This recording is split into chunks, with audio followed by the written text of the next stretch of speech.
وەزیری بەرگری ئیسرائیل ئەوەی ڕاگەیاند کە لاریجانی کە ئێستا کەسایەتیکی تەواو دیارە بۆ ئەم وەزعی ئێران و گوێ لێگیراوە و هەڕەشەکانی بەردەوام بوون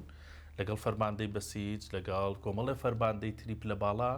کوژراون بە هێرشی ئیسرائیل. باشە ئەم بەرپرسانەی ئێران بۆ ئەوەندە دەست و پێسپین دەست و دەمسپین یعنی بە ئاسانی شوێنان دۆزرێتەوە بە هەمان ژەگیرن. وەی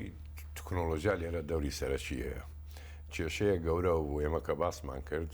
وتمان پزیشکیان لە دواوە سوار ماتۆڕ بوو لە ڕۆژی قودسە سوڕایەوە لاریجانی هاتە ناو شەقامەوە یعنی تۆ کە دەیتە ناو شەقامەوە قابل ئەوان تاقیبت نەکەن نەزانن شوۆنەکە کوێیە ئەمان لاریجانی زۆر گرنگ بوو بۆ ئیسرائیل کە لە ناوی بدا. لاریجانی لە ساڵی 50 لە عێراق لەدایک بوو وەکو باسمان کرد فەلسەفەی غەربی خوێندوێتەوە تەشریعی خوێندوێتەوە لە پەرلەمان لە ئەمنی قەومی ئێرانە یعنی پیاوێکی سەرەکی بوو زۆر خەتەر بوو بۆ ئیسرائیل و ئەوانە لەبەرەوە لە ناویاندا بە نسبەتی پزیشکیان و عێراقچی و کۆمەڵێکی کە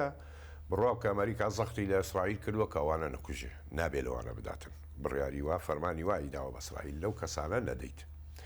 بەڵام سوپای ئێران ئێستاکە بڵێن ینی سوپای پاسداران تۆ محسن ڕەضاییان هێنا کردیانە فەرماندەی سوپای پاسداران ئەوەی پێشوشی بووە ڕاوێژکاری سەربازی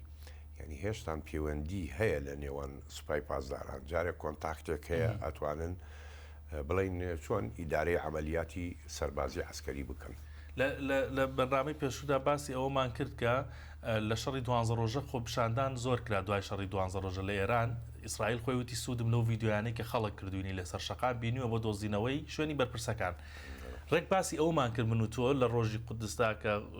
ئەو بەرپرسانە هاتبوونە سەرجادە یەکێک لەوانە لاریجانی بووتمان ئەمە ڕەنگە خەتەر بێت دیسانەوە هەمان تاکتیک ئیسرائیل بەکاری بێنێ ڕێتیە چێکە بە هەمان شێوە هەمان شێوە بەکاری هێنایەوە تاقیبی کردە چێتە شۆ تەواو کۆتایی پێشۆنەکەی دۆزیەوە و لیدا و لە ناویدا.